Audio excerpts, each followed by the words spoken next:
Some times ago, a young man went to his father and said, "Dad, I'd love to be a hero when I grow up." His dad looked at him and asked him, "Do you love to die before growing up too?" The boy was confused and said, "Dad, I want to be famous, not die." Then the father concluded, "You can only become a hero if you are willing to die." Often, what we want out of life isn't what we get because we don't know what to do to get what we want. In today's video, I'm going to be sharing with you the reason why most people don't achieve their goals. And if you're new here, consider subscribing so that you won't miss other interesting videos like this. Here's the thing, most people don't achieve their goals because their goals are not their goals. Let me explain this. 99% of the people in the world are going about trying to achieve societal goals, not their own goals.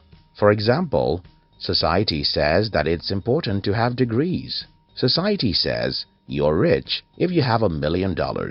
Society says that fame makes you happy. Society says using the latest phones, cars, and wristwatch is a sign of success. Society says working in a big company and being paid a good salary is a sign of success. You get the picture? Every society has some definitions of success, and often most people in this society try too hard to key into that definition. The problem with this is that you can't achieve your goal if it's society's goals. Even if you achieve such goals, they won't give you the fulfillment and happiness you think such goals should give you. Values and goals. The real goals that motivate, challenge, and encourage you are going to be goals that are in line with your deepest values as individuals. This goal would not have anything to do with the society and the noise around you. These goals would be about you and what is most important to you. Let me give you some personal examples here. When I was growing up as a Nigerian, every young person I knew was proud of the university they are and the degrees they have. That is the public noise, but listening to myself, I knew that my value is different from what society worships. I value true education. I value the street.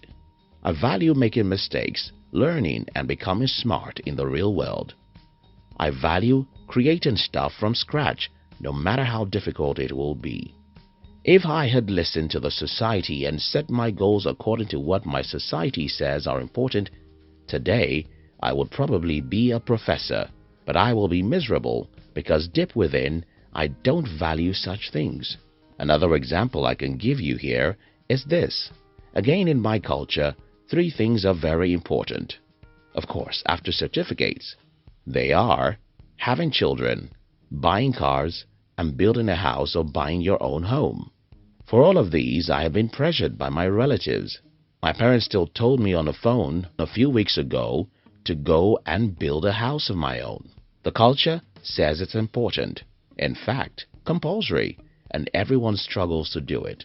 The problem with this is that the guy who is making just above average income would be struggling to have his own home instead of investing some extra money he makes so that he could become rich.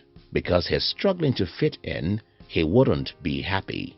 Big goals and motivation. Everything I've been saying in this video may not make sense to you. Pay attention. I'm about to say a few things that should make some sense to you, and that is about your goals and motivation. If your goals is to make $100, of course, you don't need any motivation to do that. Unfortunately, goals are usually very difficult to achieve because they are expected to be big. What happens here is that you need a lot of motivation to achieve your goal, and one thing about motivation is that you can get it, except you're honest with yourself. Let me explain this. You see, if your goals are being influenced by society, you will never have enough motivation to pursue those goals because those goals are not yours. They are not in agreement with your deepest belief and value. Let's use entrepreneurship as an example.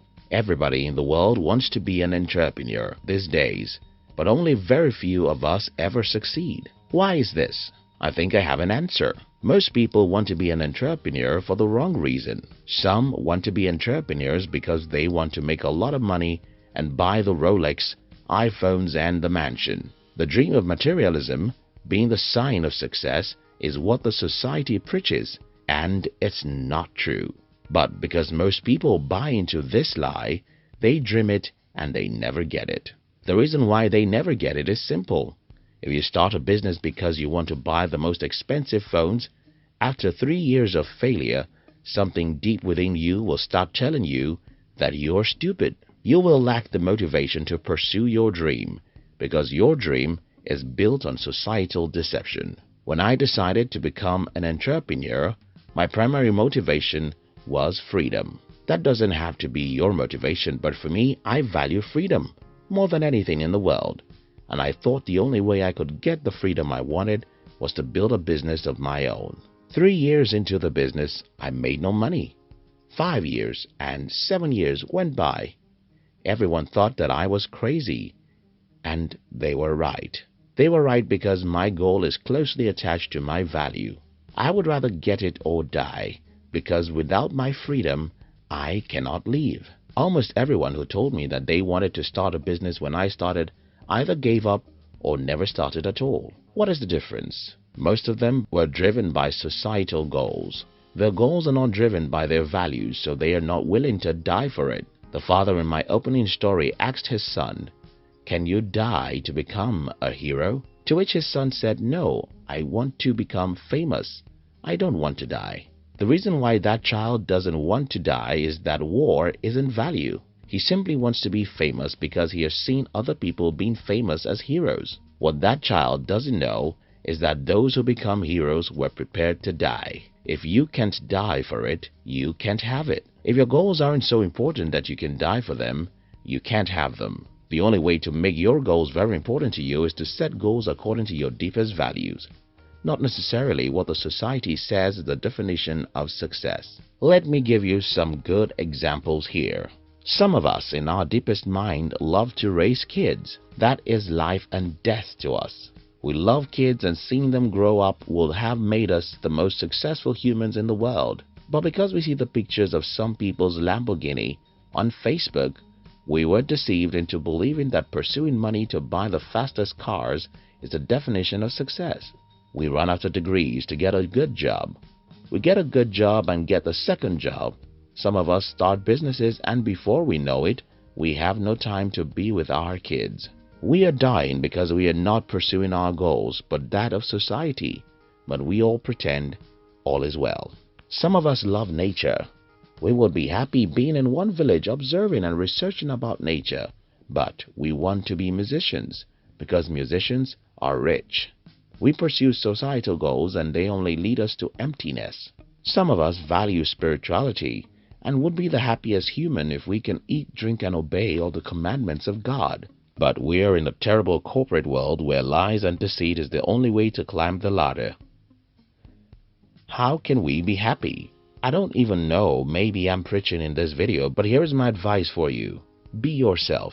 Know who you are and set goals according to your deepest values. Close your eyes to what the society says or think is the definition of success, because success is personal. Make a list of the 3 most important things to you. Identify your values and set goals according to such. If you set goals according to your values, you will be motivated to get them, because such goals will mean life and death to you. Because you're motivated, you'll achieve your goals. If you think you need degrees, you need it. If you think you can get all the education you need using the internet, you're right. If you like this video and you want to subscribe to educative YouTube channels, then you will enjoy our other channels, which are about stories and biographies of some of the most successful people in the world. We call it Fame TV. Look at the description box to join the Fame TV. We love you.